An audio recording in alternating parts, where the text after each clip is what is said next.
AudioLink XT has an indicator light at the top right corner.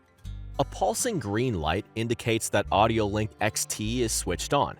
A pulsing orange light indicates that AudioLink XT is switched on, but has a low battery that will need to be charged soon. A constant orange light shows that AudioLink XT is currently charging. A constant green light shows that AudioLink XT is fully charged and ready to use. A fast blinking connection symbol shows that AudioLink XT is in Bluetooth pairing mode and is ready to be paired with Sonnet 3, for example. A slow pulsing connection symbol indicates that AudioLink XT has an active connection with a Bluetooth device. The connection symbols will light up indicating that AudioLink XT is successfully paired with your audio processor. A slow pulsing connection symbol indicates that AudioLink XT is streaming to the corresponding audio processor.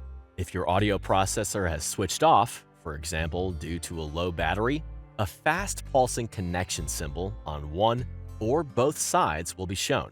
An illuminated mic button indicates that AudioLink XT is streaming sound from its remote microphone.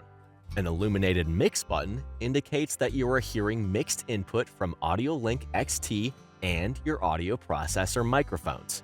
By pressing the button, the light will disappear, and you will only hear sound from AudioLink XT.